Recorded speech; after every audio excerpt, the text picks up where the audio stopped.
Yeah, it is another episode of the Autumn Windbags. RJ Clifford, Juan Soto. Let's have some fun today. Hello from Abu Dhabi. Hello from the other side of the world. Hello, America. I'm in the future, 11 Hello from hours Long ahead Beach. I'm 11 hours ahead of you, Soto. So if you want to know any winning lottery numbers or who's going to, win on Saturday, I'm here working for UFC 267 coming up this Saturday. Fantastic card. On the road for this show. Happy to be here. Shameless plug. Yeah, no big deal. It's Deputy. before 7 a.m. Thursday morning and about 8 p.m. Wednesday night in Long Beach. Did I get that right? I haven't slept in 2 days, so I have no clue what it is. So, people are going to say, was RJ drunk on that show? I wish. Just very sleep deprived. And you get similar reactions. Yeah, very similar. And I hear Abu Dhabi kind of fucks with your internet, so you really can't get the good pornog. Yeah, so very restrictive internet access here in Abu Dhabi. It is I'm going to be careful how I say this, but the government makes their wants abundantly clear to people that are here. And so all porn sites blocked. And I can't get my VPN to work. So not only am I exhausted, I'm also completely backed up. So you don't know. Can't get his VPN or his PN. Need to do a podcast. You can't get your VPN or your PN to work. Nothing. Yeah. None of the letters. But you know who's more pissed than me? Mark Davis. So we're going to talk about the fantastic Eagles win. So Derek Carr playing lights out. We're going to hit our What Up Windbags. But the breaking news, Mark Davis finally talked to some reporters, actually sat down with microphones in front of him and didn't say everything, didn't go off, but he was very adamant. Can I stop you for a second? You may. How fucking sweet was he did an exorcism of Al Davis because he was wearing the fucking white jumpsuit. Oh, we'll get to his outfit here in a second. Oh my God. I got so fucking rock hard because he was sounding like Al and he was looking like Al. I was like, this guy, he's old now, but he's going to be a very distinguished, even older gentleman with that white jumpsuit on. He's getting his old senile look going early, which I appreciate. You know what I mean? And he got the Lloyd Christmas too still. It's like a 26-year-old wearing a members only jacket. You know? That's Mark Davis. Hey, man, you can't be a dirty old man until you're a dirty young man. You know what I'm saying? Hey, he's a trendsetter. All right? What do you want? The guy's a trendsetter. So he finally spoke about a lot of things. But we'll start with this conversation about John Gruden and everything that happened. So he was asked, and so this is during the owners' meetings in New York. So that's why the owners are there, is finally talking.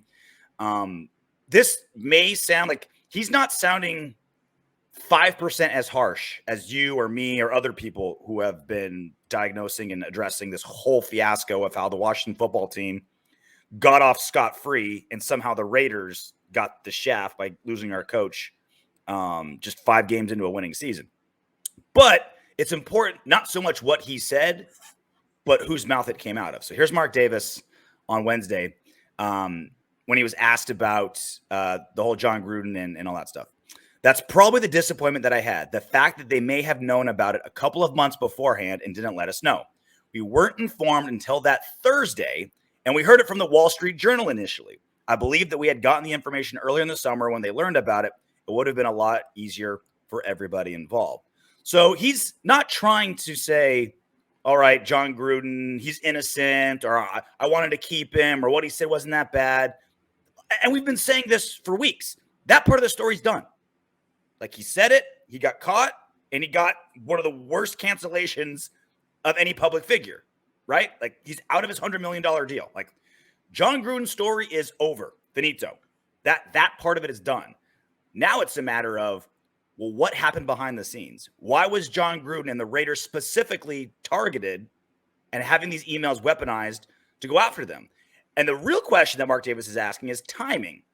If the NFL had these for months, these emails on John Gruden for months, why did they wait till week 5 and 3 days before a game for it to leak to the Wall Street Journal and then send it to the Raiders?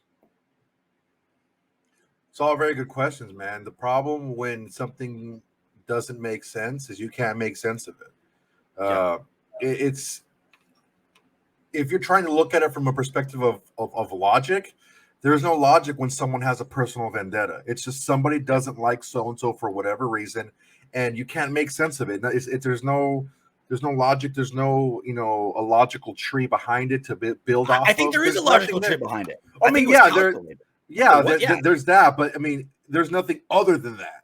It's solely that somebody had an issue with John Gruden or the Raiders or both, and they said, okay, this is my chance to get back at him. And maybe it was the harshness that he spoke of Commissioner Goodell, and maybe more people than Goodell wanted to have read that article, read the emails because they were doing the investigation, and he felt a little bit challenged, and he decided to knock him down a peg. Unfortunately, that's kind of what we have to live with now, because the NFL doesn't have to release anything. At least as of right now, they don't. This is why it's such a big deal. The owners are almost always publicly in agreement, right? They're like parents who game planned how to raise their kids ahead of time. Parents, they disagree all the time, but to their kids, it's a united front. It's like, well, I'm going to ask dad for something. If he says no, I'm going to ask mom. And they've initially decided beforehand, okay, maybe I disagree, but we're saying no to this. When I already said no. Wants to do something, right? It's like, well, mom said that. Well, I'm with mom, right? For owners to go out against other owners, which is what this is a declaration of war by Mark Davis. He's saying, Dan Snyder and the Washington football team, that report that you guys have buried, I want out. I want that story out. I want a written report. I want to know what's going on. Well, first of all, I want to know why the timing was the way it was. And two, I want a report of that story. That's a really, really big deal. That's a huge deal. I want the dirty laundry aired out by a fellow NFL owner. That's no small statement. That's a really big deal. So again, not so much what he said, because he's kind of just calling for what everybody's been calling for, but it's who said it that makes it that big of a deal. So first off, look at that sweet outfit. Fucking hell, man. Oh my God. Look at that. Tits. Look at that. He kept the backpack on when he sat down too. Like, fuck you guys. This ain't going to take long. He looks like a 8-year-old on the first day of school, and he just got back from a Florida vacation, was super sunburnt. Like, he looks like the last kid at the carpool, like the last kid to get picked up. Like the kid that got left at the carpool, and his teachers are now asking him, why were you left at the carpool? His parents are having problems, and they're kind of going back and forth and arguing. They kind of forget about the kid, and oh shit, you were supposed to get up today. No, you were. And there is fucking little Marky just sitting there, just fucking with his PE teacher and the assistant principal until the fucking parent shows up. That's a look of a guy who doesn't look like he has problems. You know what I'm saying? Dude, I want that white jacket, bro. I'm going to fucking go I want that jacket. I want that whole combination. I want that jacket backpack combo so bad. What is that backpack, though? It looks like, is it a Raiders backpack? It looks kind of Raidersy. Like, I want a Raiders backpack. I'm going to go fucking right now. After the show, I'm going to go online and get that starter's white jacket. That's look at that. Fucking pimp. Like, it looks kind of Raidersy, right? Silver, black, kind of that design, Bro, that shit is so hard. And he's wearing a white t-shirt to the fucking owners meeting. Dude, I'm telling you right now. Yeah. Most of the villains, I know this. Okay, if anyone used to watch like wrestling in like the 80s and 90s, the bad guys were made. They weren't born. Okay. Mm-hmm. Many of these villains are made. And Al Davis was made a villain by Pete Rozelle. Yep. Mark Davis was always the chill guy. He's not like Al. He's this, he's that. This is how villains are made. And this is why I always cheered the heels, man. I always cheered the bad guys. And this fucking reason right here. Born a Raider. He's only got the one button buttoned. That's it. That's all he needs, second baby. Top button. That's all he needs. Dude, so we can go boiler out. Do you understand? these are billionaires showing up to meet each other, and this fool shows up with a white T-shirt and jeans. That's fucking pimp, bro. Yeah, Jerry Jones is in a Armani suit. Dan Snyder, probably Gucci. And Mark Davis is like, you know what? I want to look like this is that starter shit, son. I want to look like the 8-year-old in our back to school Raiders catalog. Hey man, he don't own fucking Louis Vuitton. He don't own Gucci. He don't own fucking Prada. He owns the motherfucking Raiders. That's who he's flagging. That's a flag he's flying. Fuck these guys. So here's Mark Davis earlier today, Wednesday, your guys' time, talking about the potential of having a report out on, like, a written report formalized from the Washington football team investigation. You want to see a written report? Probably, yeah. I think that there should be. Yeah. Especially with some of the things that were, charged. Yeah, I believe so. I think people believe that there's very good, especially the people that were still victims. Do you want? That doesn't sound like an outrageous claim to me at all. No, he's just like, hey, man, yeah. With what came out, I would like to see the rest of it. So the call is a big deal all by itself out of Mark Davis, breaking with the ownership lines and saying, yeah, any dirty laundry out there with the Dan Snyder, Washington football team, whoever, let's see it. Right? That's narking on the people that you're supposed to be bound with, right? It's you guys together versus politicians you're trying to regulating. You guys bound together versus the players union. You guys bound together when you're negotiating whatever, advertising deals or with networks. Like, you guys are supposed to be bound together. And Mark Davis is like, double bird to both of you, to all of you. I want answers, right? And he's saying it subtly, and he was asked that question, didn't come out aggressively, but that's what he's saying. Like, he's wanting his fellow owners to be narked on. With the access to information these days, as much as ESPN and the NFL and fucking Mickey Mouse and all his entities want to control the narrative. Yeah. You can't when the information's out there. Credible information is out there, and anyone has it at their fingertips, right? Mm-hmm. So pretty soon, he's like this now. If they keep fucking with him, he's going to be that fucking line from Malcolm X. Like, when people are like, dude, what are you doing, Mark Davis? You're going against all the owners. He's going to be like, I didn't land on Plymouth Rock. Plymouth Rock landed on me. And he's like, you guys fucked me over first, okay? Yeah. You guys fucking left me out to fucking dry. You can redact names. You can redact anything you want. Just let the information out. And that would have been the cheap way out for Roger Goodell and the NFL. Let me cover up all the names. Let me cover up all the franchises. This is the type of information that's been passed back and forth within the NFL. This is what we're doing to correct it. That would have been like, okay, it sucks. It's, you probably would have people like, Lou, we want to hear names. We're gonna speculate here and there. This is this person, this is that person, but you don't know for sure, so you can't do anything about it. But then you have a little, a weekend for this, a game dedicated to that, and all this shit, and it's all over with. That's all you had to do. How pissed off is Roger Goodell that his little ploy to, like, try to shaft like a great starting season by the Raiders has completely backfired? The Raiders are 2-0 since he went and got Gruden fired. All the attention, like, now that Gruden, like, got the shaft, there's no one talking about Gruden anymore. Like, how he's a bad guy. It's like, no, he got his punishment, right? He's serving his time, so he's done. Like, that happened like that. It didn't dwell. It didn't stick around. The follow-up stories is now with a magnifying glass on the NFL. It's like, you opened this Pandora's box, NFL. Yeah, man, you did it to yourself. You had this giant burlap sack of dirt and dog shit, and you took tweezers and you picked out, like, you went through the dog shit and found John Gruden's 3 pieces of dog shit, put that to the side in front of everybody, hooked up the burlap sack, threw it over your shoulder and left and say, nothing more to see here, folks. Well, yeah, people want to see more. A lot more to see. Obviously. Dude, so.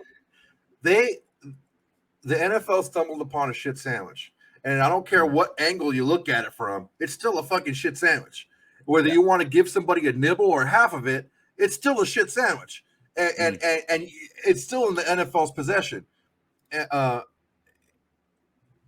You can't, it's just, the world, the universe just has ways of evening things out. It has ways of giving people who do bad and who try to get away with fucking obvious fucking crazy shit to just get it shoved up their ass. Yeah. Dude, the fucking Raiders, what do Raiders do? Raiders go into a fucking place that's not theirs. They take anything of value and then they destroy it on the way out. That's what Raiders do. You know what the Raiders are called in Spanish? They're called the malosos, the bad guys. That's what they're called. They're marauders. That's what they do. Mark Davis does not have any other like huge revenue stream anywhere else. He's not trying to protect something else outside of the NFL. If you attack the Raiders, you attack him personally, and that's why it's going to be different than attacking another owner. Because this guy, he is going to take it personal because that is his life. Yeah, and this is what he's been grown up with, right? Like his line was great. It's like, what do you make of this? Well, we're Raiders. We're used to it. Like this is what happened the last time this happened really bad. When the last time this happened really bad was 40 years ago, and the Raiders won the fucking Super Bowl. They pushed them that bad, and they fucked them over that hard, dude. Fucking the Raiders were like positioning. You saw 30 for 30. They were positioning for a fucking a new stadium for years, and then here comes fucking Minnesota. Like, hey man, can we get a new stadium? And if I was like, sure, here's a bunch of money. Like the fuck, you're fucking us over left and right, and then now, like, dude, I'm telling you, man, it's just the universe has its way of evening shit out. I wouldn't be surprised if the Raiders just fuck around and win the fucking Super Bowl just to shove it up Goodell's ass. Just despite all of his best efforts, right? No, we're gonna shaft the deal to move to Carson with the Chargers. Nope, we're gonna cut that out. Oh, you've worked your own amazing best deal ever for a stadium in Las Vegas. All right, damn. Okay, we can't stop that. We're not going to say no to $700 million. Get any money from us? We don't need your fucking money, idiot. Screw you then. Did it. Like, oh, your John Gruden experiment is finally starting to work. All right, now's our time to bring the axe down on him. And the axe is down. It's a clusterfuck. Interim coaches. Who knows who's in charge? Oh, we're 2-0 and haven't looked this good since 2016. Since you did that, yo, it's man, like how do you? It's like Raiders. Like Raider fans are so like the Raiders are so calloused to the NFL just trying to like grind them down that they're just like immune to it. It's like NFL's best efforts brings out the best in the Raiders. Dude, I was watching football before the Bronco game. So early before the Bronco game. Yeah. I went to a bar here with Brian, my neighbor, our friend. I need your life story. And these fucking fuck out. These Pats fans were like, we didn't get a call. And I'm like, the fuck? Some of these franchises are pretty fucking pampered, man. Let me tell you. And God, all these fucking franchises, all these fans for all these franchises, they're going to be so bitter. So fucking bitter when we fucking hoist that trophy. And then 3 hours later, Henry Ruggs gets an offensive not roughing the passer. Sportsmanlike unnecessary roughness. Yeah.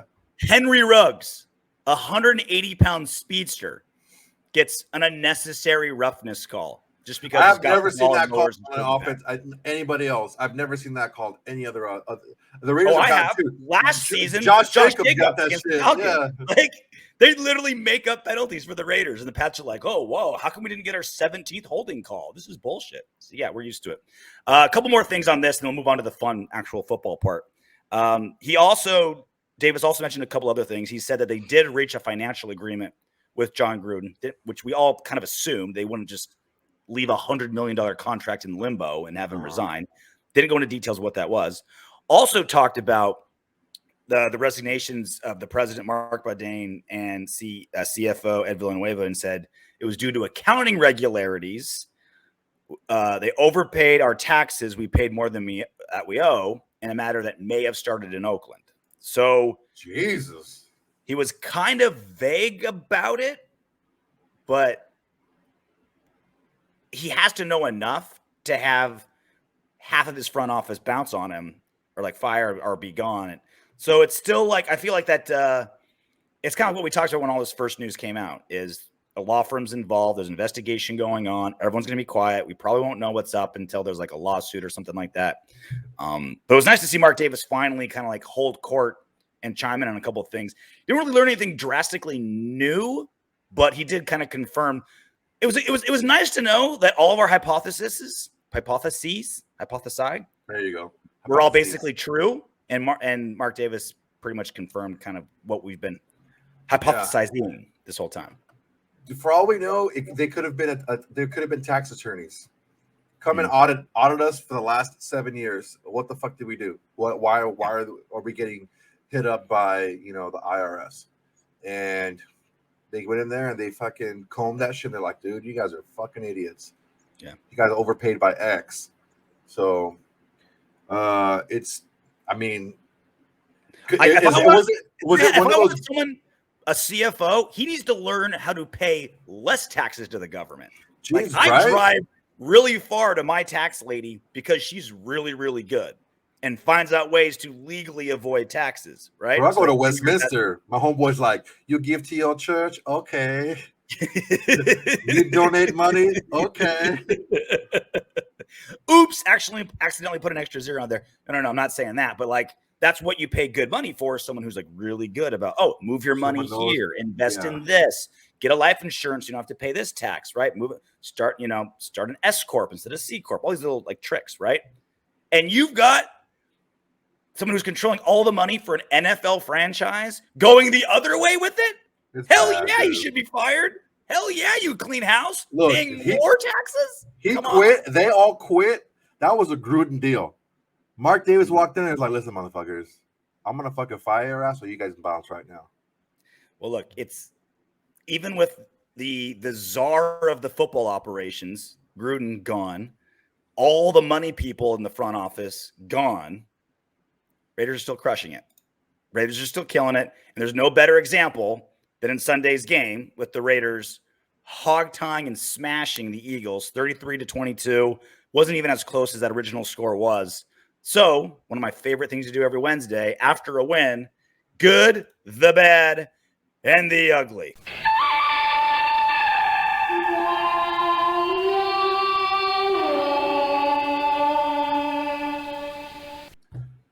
All righty. Let's take a look. The good, the bad, and the ugly. Let's start with the good as we always do. We got to start with Derek Carr. Oh, Derek love talking about how good Derek Carr is. Yeah, Derek, a.k.a. David, a.k.a.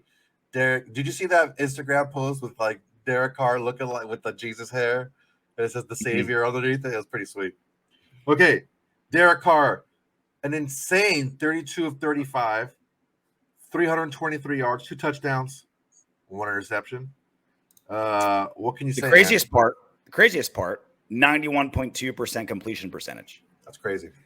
And so only why am I blanking? Aaron Rodgers.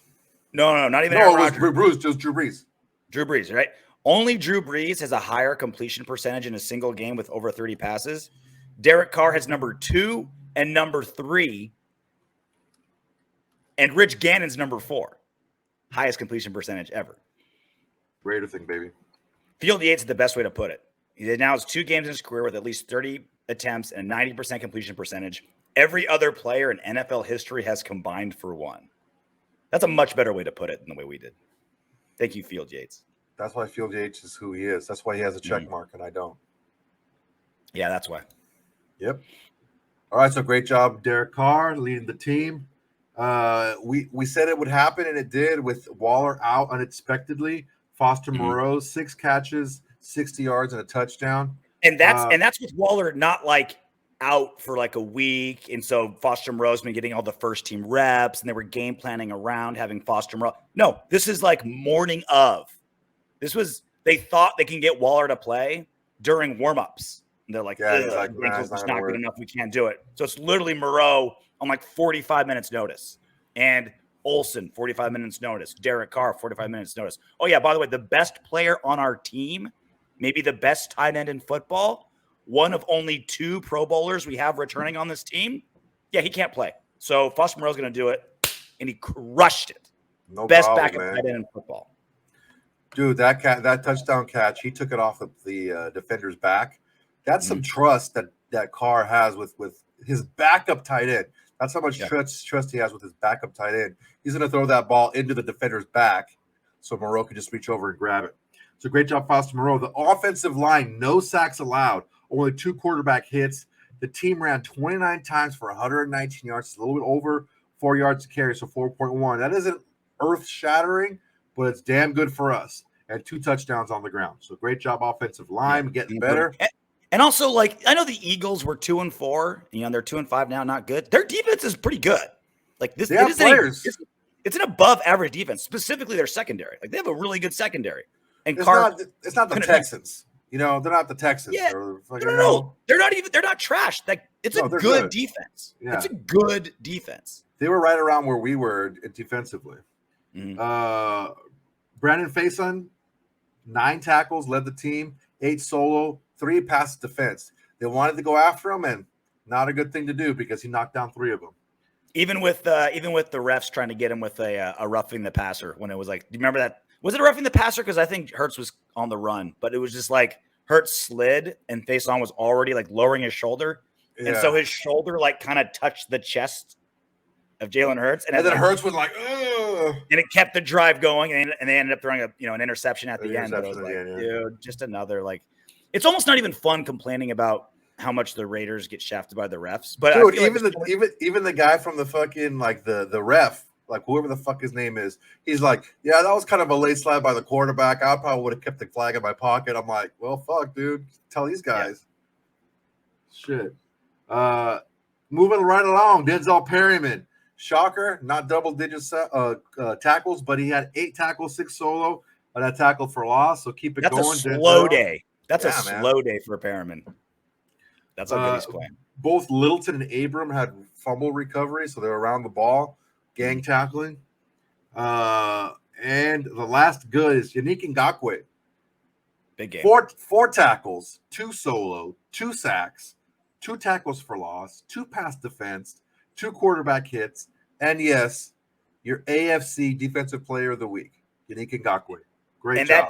That doesn't even count like 3 or 4 plays where he had Jalen Hurts like pressured and he threw like an incompletion or threw it away because Ngakoue was up his ass. Like, so there are certain things that you see when young quarterbacks get pressured and you're like, oh, okay. Like Joe Burrow, even Trevor Lawrence, even though they're not doing well, like when he gets pressured, like he doesn't have these happy feet. He doesn't get all flustered. Justin Herbert's like it. The reason why I like Josh Allen so much because I saw that in him his first couple of years. Like, yeah, he's going to see pressure, but he's not going to panic. Jalen Hurts, he panicked. He panicked. He did a lot of Teddy B, a lot of Teddy Bridgewater, a lot of happy feet, panicky. That needs to get corrected if he's going to. And that's why I've been saying. That's why I've been saying all season long. Like again, I would love for Ngakoue and Crosby to have like 9 sacks each by now. Like, of course, that'd be amazing.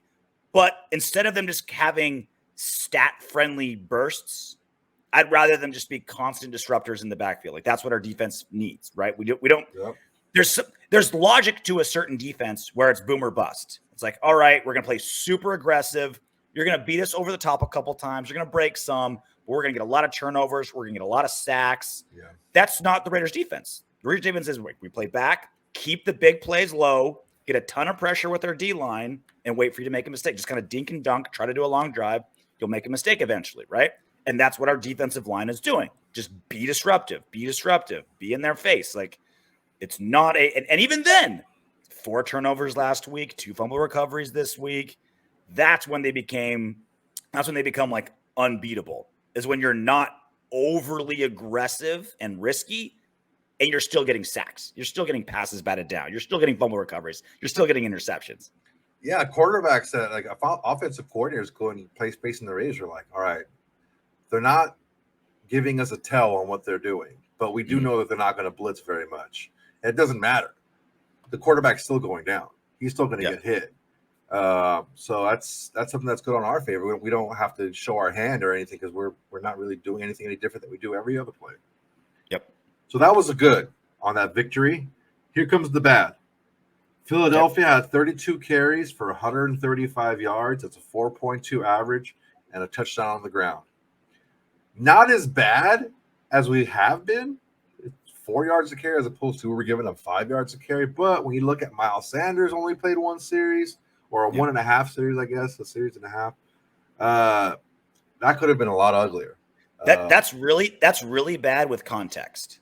That's not quite ugly, but it's still bad. And like you said, Miles Sanders got hurt back, didn't play a lot of series. And two, they were playing behind the entire game. They had to throw a lot more. They had to throw a ton, and they still rushed for a ton on us. Yeah. Like this is, it's not going away. Like, it's like, again, it's amazing. Like we beat great rushing team like the Ravens, but like we're finding ways to win around our terrible run defense. We're not fixing our run defense.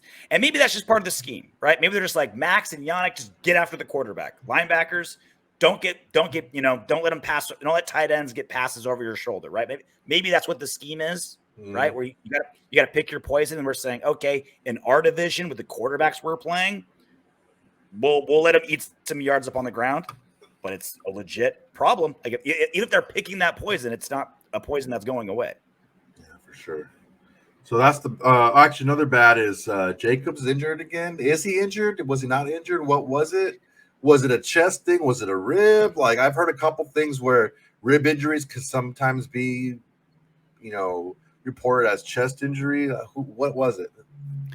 So this is this is where Jacobs kind of paints himself into a corner a little bit. So he left, right before the half, right? It was after his touchdown run.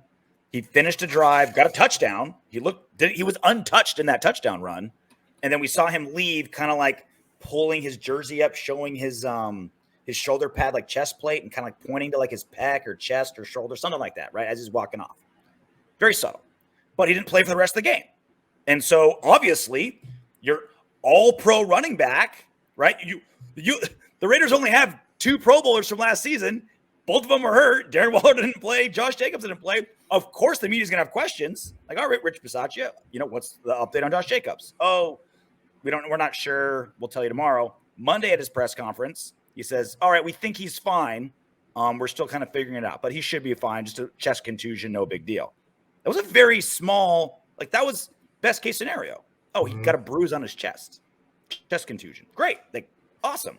But for whatever reason, Josh Jacobs took umbrage of it and went onto social media to say, I'm fine. I'm not hurt. I don't know why you guys are making a big deal about this. And just like all other NFL players, doesn't give background or context, very cryptic on social media. Maybe it's just because I'm pushing 40 and I don't get 24-year-olds on social media these days. But NFL players are the dumbest, most cryptic social media things. Like, you're trying to clear the air, Jacobs. You're not. You're only making it more confusing. You're only making this not make sense. Because look, one of two things happened. Either you got hurt and you had to miss the second half, and okay, maybe it's a minor injury. Okay, great. It was a minor injury and you're good to go. At least say that. It's still an injury. Or you didn't get hurt and you still missed the second half for another reason. Those are the only 2 options. There's no if you're not hurt, why'd you miss the second half? So my theory, and it's the same theory I've been kind of pushing ever since Josh Jacobs has been on Raider, is he's got a big contract extension potentially coming up after next season, right? It'll be his 4th year next season. And if he's known as an injury-prone running back, which he absolutely is, you have to be a perfect running back in the NFL in 2021 to get a big contract, because we're seeing it every single. The Bears were on their 3rd string quarterback running back last week. He had 140 yards, right? We're learning time and time again. The Browns' 3rd string running back had 160-something yards and 2 touchdowns. I know because I picked him up in fantasy. Every week, there's a 3rd string practice squad, undrafted random running back who goes for 17 fantasy football points, right?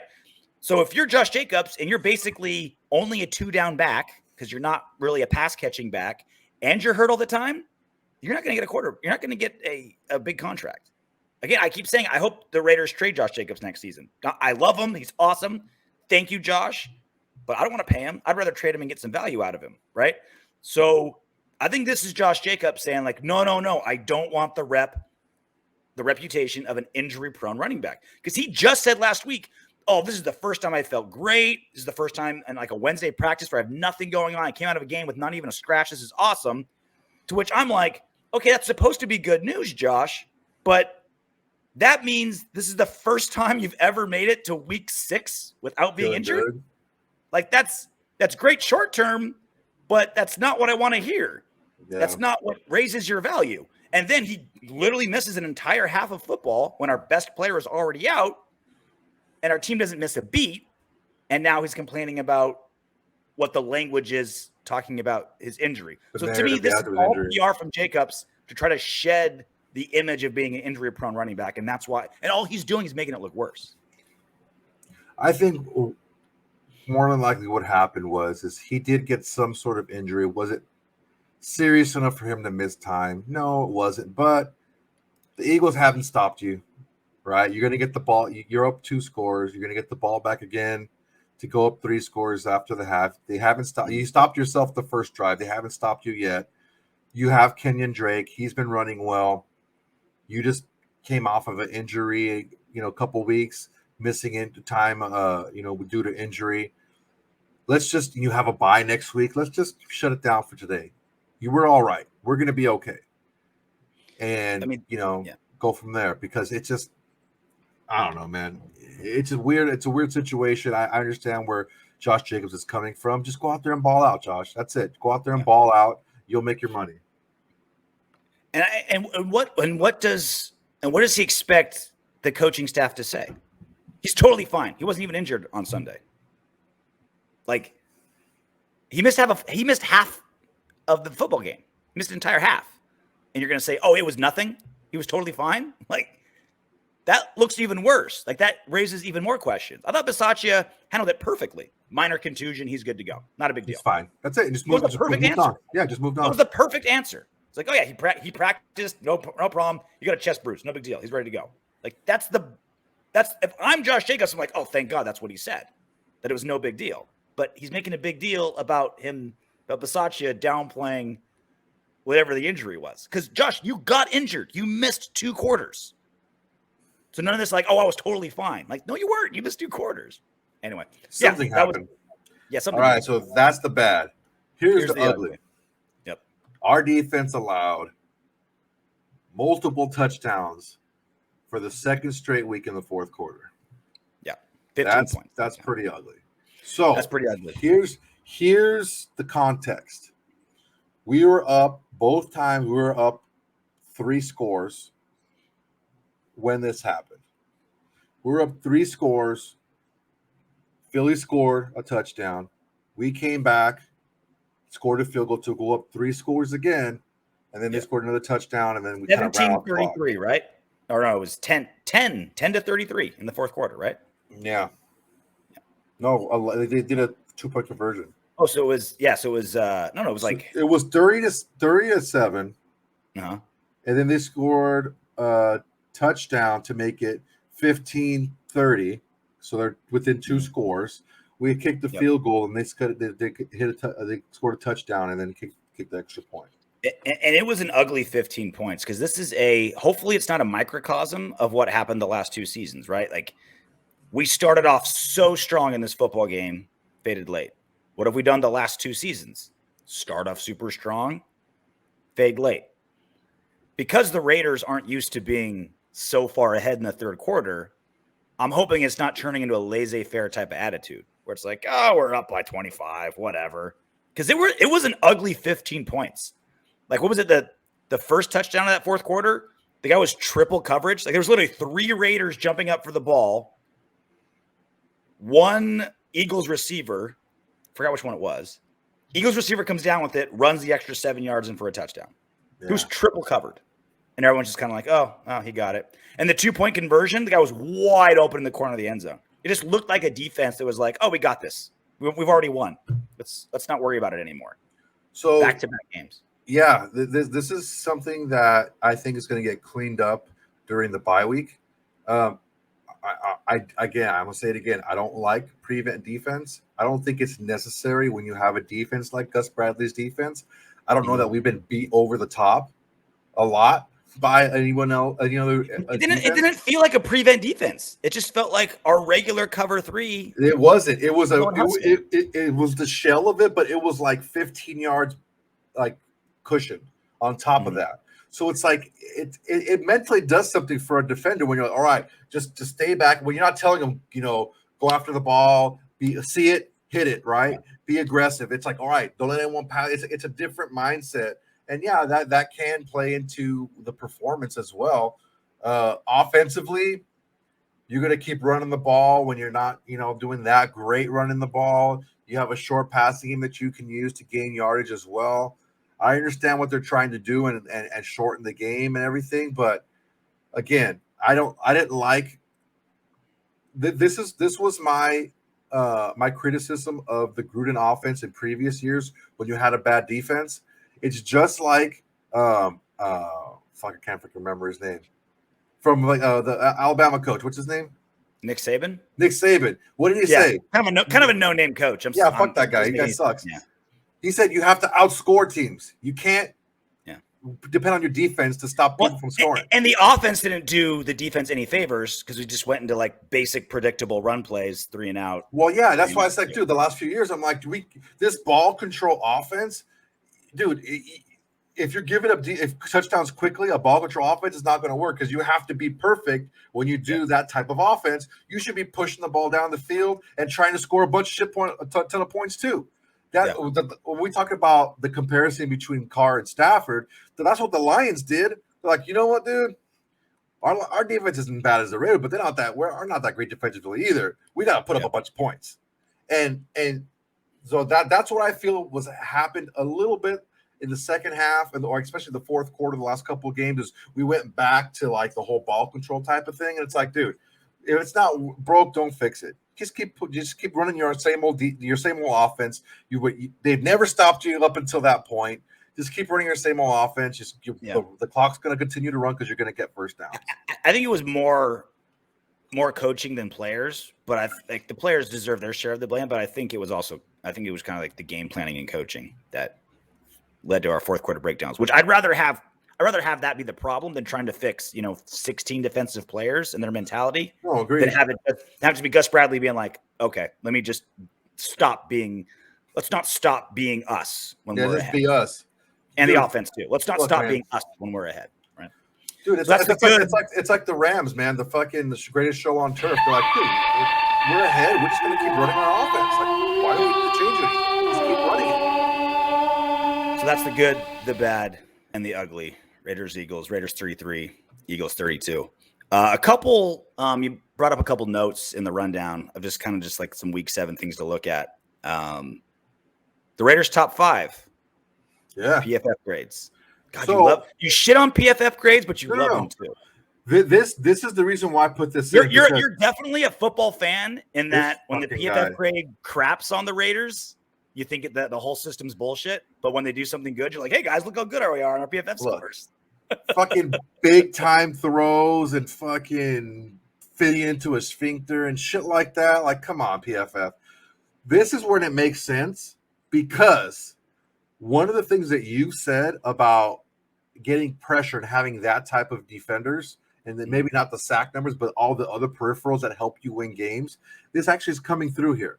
So let's run down the list real quick, okay? So the list is up until through week 7, so up until today, the Raiders' top 5 PFF grades through 7 weeks. This is per NFL.com PFF. All right? So number 5, Colton Miller, 77.7. C+. That's actually not a bad grade Playing for good. an offensive lineman, especially a tackle, because they go up against defensive ends all the time. Yeah. And let's not just fucking Rashawn Slater, the rookie from the fucking Chargers, is like an 83. That's fucking good. Okay. Nate Hobbs is number 4. Nate Hobbs. Yep. Pick 167. Nate Hobbs, okay, is a 78.6. He shouldn't even, like, a guy like that shouldn't be starting as a rookie, let alone being literally your third best defensive player. This is the good thing about having a new defensive coordinator come in. He's like, I'm not married to anybody here. Like, whoever is the best is going to play. Nate Hobbs is covering all these quick guys. And he's like, all right, man, well, Nate, get in the fucking slot and cover these quick guys and cover all these crossing routes and all with all the fucking traffic going off the middle. Nate Hobbs is like, cool, man, I got you. Don't worry. Gus Bradley ain't mirroring nobody. He's going up and down the host gank ladder at the dive bar. Oh, all day, like, baby. All right, I'll take you. I'll take some of that. I'll take some of that. Side bitch, you're gone. Wife, you're done. Yeah. Like hoe cakes. Okay, number 3, Casey Hayward Jr., 82.1 PFF rating, a far cry from last year, which was a down year for him. Hayward's on really good. Hayward's on a 1-year contract, right? Like a 1 year, like 3.5 years. So. I think so. Yeah. So why would he go anywhere? He's killing it. Well, that's what I'm saying. Is Gus Bradley is doing for Casey Hayward what Derek Carr did for Nelson Aguilar last season. Like, okay, yeah, you're kind of done. Think a 1-year deal. Boom, career revitalized. Casey Hayward's going to be a very rich man next season, just like Nelson Aguilar. Hopefully with us. He's going to be a rich man. Casey Hayward, man, I can't even begin. I thought he was going to be a good fit for our defense, our defensive scheme. I thought maybe, okay, he'll fight for time on the outside. He'll probably be, a slot corner or whatever. Yeah. No, man, he's our best corner. Not by a lot, but he is. And it's not even those two have pulled away from everybody else. Yep. Okay, number 2. And we still have Mullen hopefully coming back next season and being good for us, right? So our DBs that have been trashed for half a decade. We're getting guys called fucking Faison coming on the team and killing it. We're getting randoms that are killing it. We're getting our draft picks that are killing it. We're getting 1-year veterans that are revitalizing their career. Like, dude, Amik Robertson was an afterthought, and now he's starting and he's fucking shutting down, big fucking receivers. All right, number 2, Derek Carr, 89.1 PFF grade. What else can you say, man? 15 touchdowns, 6 interceptions, something like that. Well, we'll get to Derek Carr more. You're gonna love it. He's doing really well, man. He's not playing the same as he has in previous years. His numbers are still really good, like they have in the past. Dude, I'm not gonna get into this with you. He's not playing the same as he has other years. He's not playing the same. Okay, if you want to say that, the only reason you're saying that is to fucking twist my nipples, just to piss me off, just to say, truth does that. The same. He's the same. Look, the truth is the toughest nipple twister that exists. I'm not talking numbers. I'm talking his play, what he's actually doing when he has the ball in his hands. That's the difference. So if you want to just look at numbers, that's fine. I'd rather look at the wins and losses than his actual stats. All right. The number 1 player on the Raiders' top 5 PFF grade through 7 weeks is Max Crosby with a 91.4. Does Max Crosby lead the league in sacks? No. Nope. Is he in the top 10 in sacks? No. Is he in the top 15 in sacks? I don't think so. But he's in the top for tackles for loss? No. Top for passes deflected? No. But number 1 in pressures. Pressures and quarterback hits, he's number 1. And that's what you were talking about. That's why I put it in here, is those peripheral things that he does that puts pressure on an opposing offense. He's the top at, and that's why he's the top-rated Raider through 7 weeks. That's beautiful. So, with that said, let's go back to Derek Carr. Let's talk about Derek Carr for a little bit, because this run that he's doing is unprecedented. And you're talking about, well, I don't even care about the numbers so much. I care more about like what I see, which is very convenient for you. So you can shit on Derek Carr despite the numbers being great, but you can just say like, well, I see things different and I can't just like fight that. So we'll start with the numbers and we'll work our way down and we'll see if we can get you to squirm a little bit with how good Derek Carr's been playing. All right. So we just saw, like you just mentioned, that he's the second best player according to PFF, which again, sometimes you care about, sometimes you don't. But he's been doing this for 3 years. He's been doing this for a while. So you look at what he's been doing, right? This is courtesy of CBS. Since 2018, so 2.5 seasons, right? 2018, 2019, 2020. So this isn't just this year. This isn't even just last year. This is 3.5 seasons. More passing yards than Aaron Rodgers. higher completion percentage than Russell Wilson, second most game-winning drives with 13. Something you said, well, he doesn't push the ball. Oh, he doesn't like when the team knows he's going to push the ball, he can still do it. Higher passer rating than Josh Allen, fewer interceptions than Tom Brady. So he's been doing this for a while, Soto.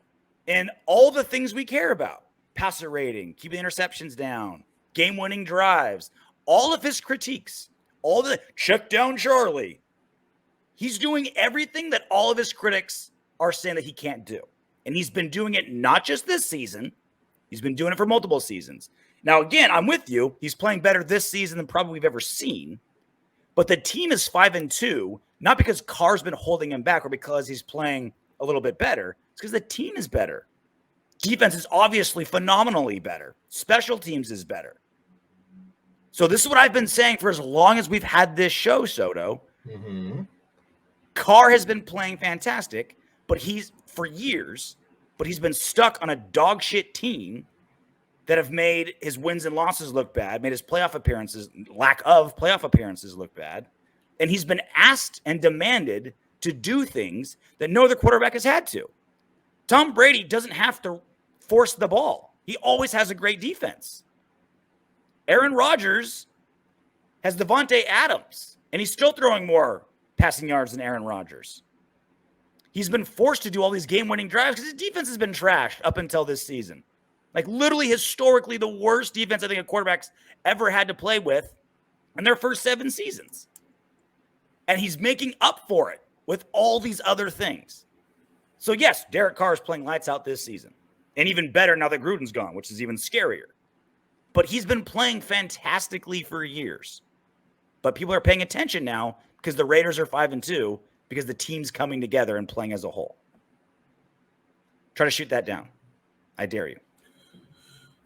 So where is Aaron Rodgers in the passing yards list since 2018? It doesn't show that. Okay. So Aaron Rodgers could be 5th. That makes Derek Carr 6th. Or Aaron Rodgers could be 7th or 8th, and that would make Derek Carr, one slot above. What is Russell Wilson's completion percentage at that? Where does he rank? Is he 1st? Is he 10th? Is he 7th? Is he 11th? This is a nice snapshot, Soto. Okay, I understand what you're saying, but where you're comparing them to a bunch of other quarterbacks, future Hall of Famers. Okay, but what you're not doing is where does this rank in the scope of the NFL itself? Because I'm not giving you an entire 1-hour PowerPoint presentation of every single stat Derek Carr. Well, here's the problem. I've been doing what I'm doing year on this show. RJ, what I'm doing is I'm poking holes at this little snapshot. You're not giving me the whole story. You're telling me what is going to back up and what's going to strengthen your narrative, but where does it rank now? Second most game-winning drives. I've already discussed that. When you have a bad defense and you're going back and forth, it's basically who has the ball at the end. Okay, so as far as don't diminish game-winning drives. I'm not diminishing it. What I'm saying is I'm giving it. Just said it's who has the ball last. I'm giving it perspective. Is what I'm doing. What you're not doing. You're not giving it perspective. So perspective would be Aaron Rodgers is 5th on this list, and Derek Carr is 4th on the list. Russell Wilson is 7th on that list, and Derek Carr is 6th. As far as Josh Allen put it all together last year when he finally got a number 1 receiver in Stephon Diggs. His first 2 years in the league were not good because he had nobody to throw to, and he was a rookie thrown in there with no weapons whatsoever. That's why he has a higher passer rating than Josh Allen. You have to be an Olympic gymnast to have the flexibility to do the mental gymnastics to still shit on Carr. I'm not shitting on Carr. Yeah, I'm not shitting on him at all. You've squatted right over those beautiful eyelashes of his and dumping your taqueria diarrhea all over his beautiful face. What I'm saying is found a way. Derek Carr is playing different this year than he has in previous years, which you are refusing to acknowledge. I've literally said every time he's playing better now than he ever has in his career. I see better is not different. Better is not different. You can play the same way. you've played in previous years, but just do it better. It's not that he's just playing better. He's playing different, which is why he's performing better. That's the difference. And that's what I want you to acknowledge, that he's playing different, and that different play is making him better. Let's hear it. So I'm going to go with the parts of Derek Carr. Like, I thought you were going to crap on Derek Carr for other things, but you decided to go like real minutia and like math with it, which is different for you, Soto. I'm proud of you. You're welcome. But what he's been doing that's impressed me more now is his the way he's kept this team together. Okay. So let's get away from my 5, by the way. One of my 5, by the way. Yeah. You were really generous with how you adore Derek Carr. Very generous. So here's another part. If any team should be falling up, if any quarterback should be flipping out, pissed off, being a cancer to his team, it's been Derek Carr. Right? Very first season, second round pick, thrown in as a rookie. Literally, they were on, like, the Raiders were on pace in the week 10 to not have 1,000 yards rushing in the entire season. Like, that's how bad their rush was, how bad the O-line was, how bad the defense was. We've talked about the defense a million times, right? The best defense Derek Carr's ever had in his career in the NFL was 20th until this season, right? He's gone through 5 offensive coordinators, or I'm sorry, 5 head coaches in that time, right? He's lost his head coach and, like, a guy he loves 5 games into the season. He's dealt with every terrible thing that a quarterback has to deal with. And yet, all he does is gain the respect of everyone around him, talk about how great the Raiders are, and shows every bit of core leadership that you want in your quarterback. And with John Gruden gone, he's literally the guy. Like, he's the man. Like, who's the bigger? Like, I think maybe eventually Max Crosby will be a bigger star. Darren Waller's knocking on the door of being a bigger star. But right now it's Derek Carr. And this is a guy that doesn't ooze stardom. He oozes leadership. He oozes football. Oozes machismo. And never more than now. So here's here's Derek Carr responding to the new interim head coach, Rich Bisaccia, talking about how he is now stepped up as the man in Las Vegas. You know, I talked a little bit to Steve Wood about this. You know, when Coach Gruden would walk in a room, all eyes are on him. You know, and when we lost that, someone has to fill that void, and it's not only me, but obviously as the quarterback and leader, I've been here a while. I was like, you know what, I got to take that part of what I do to another level, and so some of the stuff I did when other coaches were here, I would always go over there and talk to Khalil or talk to the Jelly or the defense and get them going. See Wood, all those guys, and now I'm just trying to do everything I can to encourage, uplift, and motivate our guys to keep going. In every situation. So it's not only me, but I appreciate him saying that. So not only has Derek Carr never pulled a Aaron Rodgers and complained, Russell Wilson and complained. These are dudes who haven't gone through a fourth of what Derek Carr's gone through. Tom Brady, all these guys. They haven't gone through a fourth of the shit that Derek Carr has had to eat. And what happens when the shit gets even tougher and the NFL and Roger Goodell shovel another pile of shit on Derek Carr's plate and getting rid of his quarterback? What's he do? He just fills in the role, becomes a better leader. He extends himself and do something that it's normally not him. We've always talked about he's a leader by example. He's not a rah-rah type leader. He's a leader by example and loves it and works hardest. Like, that's the kind of leader he is. Now he's like, okay, now I have to be a big personality. Now I have to fill some of that vacuum left by John Gruden. Not complaining, not bitching, not demanding a trade. Just, okay, you need even more from me? I'm already giving 100% of what I have, but you need 105% of what I have? Okay. No complaints. I'll do it. And every single person around him is acknowledging it. So this is the stuff. We talk about stuff that the stats don't show, Soto. This is the stuff the stats don't show about Derek Carr. Yeah, man. I said he's a good leader.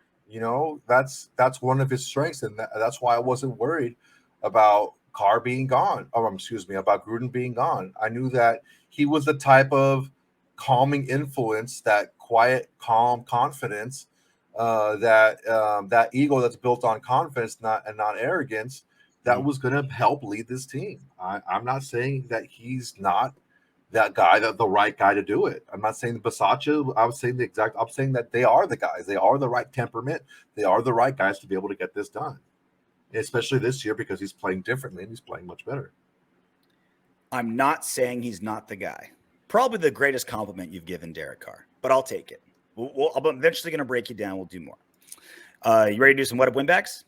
I want to tell you something real quick because you're not going to acknowledge. Let's see, 6, 7, 8, 9, 1. All right, doing a little bit of quick math here, if you don't mind. Trust your quick math. I don't trust your long math. You shouldn't. You've gotten stats brutally wrong on this show before when I didn't have time to check. So I don't know if I can trust this. Whatever you're about to say, I don't know if I can believe you. Okay. You can say 2 + 2 = 4, and I'll be like, I'm gonna have to get back to you on that. So just because you said it. What I'm saying is, through 7 games last year, Derek Carr had 1,663 yards. Through 7 games this year, Derek Carr has 2,269 yards. That's over 600 yards difference, almost 100 yards a game difference. Yep. That's why he's playing better. He's taking control of the offense, and he's taking more of what the defense is giving him. He's not just allowing. He's not just my receiver's not open. I'm going to drop it down and live to play another day. That's the old. It's old. It's what Marcus Johnson said on the show last week. It's antiquated. It's old. Dink and dunk and no. You have to push the ball on the field to win. And that's what he's been doing this year. That's the difference. That's the main difference. Are you ready to do some? I'll give you the last word. Ready to do some What Up Windbags? That shut you up. It doesn't matter. We're gonna do them anyway. Right. Raiders C. I like y'all show, but be careful. Y'all getting too deep. We're getting deep? Means. How? We're getting too deep. I've never been accused of getting too deep. I'll tell you that right now. Are we bottoming out? I'm not sure what that means. Is it because was all of our we were so right about all the conspiracy stuff going on with the NFL and Roger Goodell? I hate being right, dude. And we're getting righter and righter, I think. Are we a little too dirty mouthed? And maybe that's why we're getting too deep. I don't know what that means. I don't know. I'm hoping Raiders C will respond to that because now I'm genuinely intrigued. We get a million comments a show and they say a lot of things. And this is the first one I was like, I want to know what that means. VL8962. Definitely not a bot. This was a rare game seen in Raider Nation. Rarely seen in Raider Nation. A dominant performance against a team we were supposed to beat. That has to be such a rarity over the past 20 years. It is kind of rare that the Eagles rolled into Las Vegas, and I felt really confident about it. And it played out the way that we hoped, right? Little minor hiccup in the fourth quarter. But it was a team we were supposed to beat, handle no problem. And we did. Yeah. No drama. No issue. Did he put this down against the spread, the Raiders against the spread? No, that's me. So I did the math. So this isn't just the last 20 years, but this is all time, right? Raiders all time against the spread. They're 272 and 312 and 12. That's awful. That's they're 46.6% against the spread. That's second worst all time. That's bad. Ahead of only the Rams. Isn't that crazy? Well, that tells me two things. One, the Raiders, because of the fan base, they're more popular than sometimes how good they are. You know what I mean? They're suckers the Yankees, for a good bit. The Dodgers, the Lakers, big fan bases, they get their spread's a little higher because they have big fan bases that bet them all the time because they like them, right? So that's part of it. That's a big part of it. But also that also means big expectations for the Raiders. From 1960 to 2001, you had to look out for them. They were cock of the walk for 50 years, 40 something years. They're going to have big spreads and they're going to be favorites a lot. And then you throw at one point they were the winningest franchise percentage wise on Monday Night Football for a long time. I remember that stat from when I really started paying attention to numbers and stuff like that in like the early 90s to like when you started learning how to count when you were even 24? like the mid 2000s. They were like, oh yeah, they're still the highest winning percentage on Monday Night Football. I changed quick. Yeah. Well, Derek Carr is phenomenal on Monday Night Football now. Like it might be like going the other way now. Yeah. Like Raiders are back. Like Raiders are awesome in primetime again. Like that was the big Thursday night game. I don't know about that Charger game, bro. Not the Charger game, but I mean the Ravens game obviously was fantastic. Yeah, we'll see. We'll see. We got the Cowboys coming up. That's going to be a freaking big time. Is that technically prime time? The third, bro. Like it's all prime. All the day? It's the 1 o'clock West Coast or 1:30 West Coast, 4:30 East Coast. It isn't prime time, but it's the only football game on.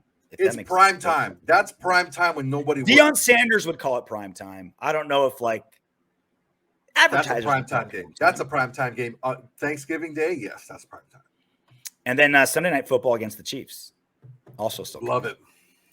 Last one, Dutch Master 710. Remember when y'all said Jonathan Abrams shouldn't be a starter in the NFL? I remember you saying he might be cut this offseason, Soto. Mm-hmm. That's how I did low say we that. were on Jonathan Abrams. No, what I actually said was if his play doesn't improve, if he plays like he did last year, he shouldn't start. He shouldn't see the field. That's what I said. There's two main things that I said about Jonathan Abram.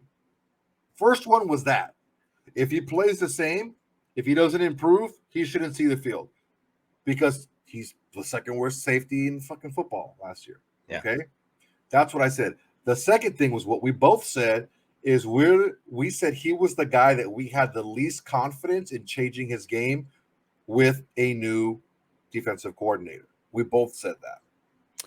I wish I had a Sean McVay memory because I definitely don't think you're right, but I can't pinpoint exactly when this conversation was. So I want to go back and pull it. I wish I had a Sean McVay. I'm talking directly to episode 31, minute 17. Juan Soto said Jonathan Abrams is going to get cut. I wish I could remember. I never said he would get cut. I said I can't argue with you because I don't remember exactly. But I definitely feel like you said the problem is I say things and people want me to be wrong so bad because I rarely am, and because I'm so brash about it. So I just like I come across as such an egomaniac, which I totally am not. When I say things, people just take like a buffet. They just pick and choose what they want to hear. So when I say if Jonathan Abram does not improve, he shouldn't see the field, and not only that, they should cut him. If he plays like the second worst safety in the NFL 2 years in a row, he shouldn't be on the roster. That's what I said. I'm 82% sure you said he may even get cut this offseason. I'm 82% sure you said that. I just need that's why people hate you. You're too smart, Soto. That's why people trash you. You're too good at this. Yeah, it's true. That sucks. That sucks that you have to deal with that, Soto. It's the glasses. Is it lonely in your ivory tower?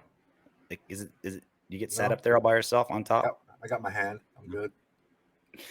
All right, we're bye week this week. We're not gonna do anything this weekend. I'm gonna be traveling from Abu Dhabi, but I'll be back, regularly scheduled program next week, a regular Wednesday show, getting ready for the New York Giants. I'm going to be at the Giants game because, again, UFC is going to be at Madison Square Garden next weekend. God, this guy loves dropping his shit. Like, I'm going to be here because I'm traveling all over the place because I'm fucking important.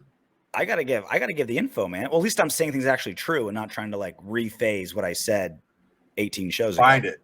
Prove me wrong. I know what I said. So much homework. That's so. You know how lazy I am. That I'm not going to go back and find it. So you can Dutch challenge Master, me. Dutch Master 710. Please find it. That'd be awesome. Don't edit that shit. I want to see video. No fucking just audio. Just tell me what episode and what time. You really think our listeners are going to change the audio just to mess with you? Yes. I know for a fact they would. They're fucking changing my words right now. They don't need to. When you shit in your own mouth, they don't need to shit in the mouth for you. You do it yourself. You're so flexible a fucking talent that you're able to mentally do the gymnastics to trash Carr and shit in your own mouth. I'm not trashing Carr. You say like you think that I'm trashing Carr by what I said, and I'm not. You're telling me that he's been the same player all this time, and I just showed you one stat that showed that proved that he's. I say 7 times a show he's playing better now than he ever has, and you're like, oh man, putting words. No. All right, before I get you're mad, not acknowledging what I'm saying. I got work to do. You got Skittles work. to eat. God damn, I do have Skittles to eat. Hey, look at Until next look, time. look what I'm having from last week. Motherfucking eagle eggs. Eating that shit. Making We gotta get sponsored by. We gotta get sponsored by Skittles or something. That'd be great. Yeah, your insulin levels are bad enough as it is. That's true. I can't feel my feet. Well, until you can. Knock on wood if you're with me. Hey, Windbags. If you want Darren Waller to catch 20 touchdown passes this season, don't be afraid to click those subscribe, like, share, and comment buttons. Plus, your comment could be featured in the next What Up, Windbags?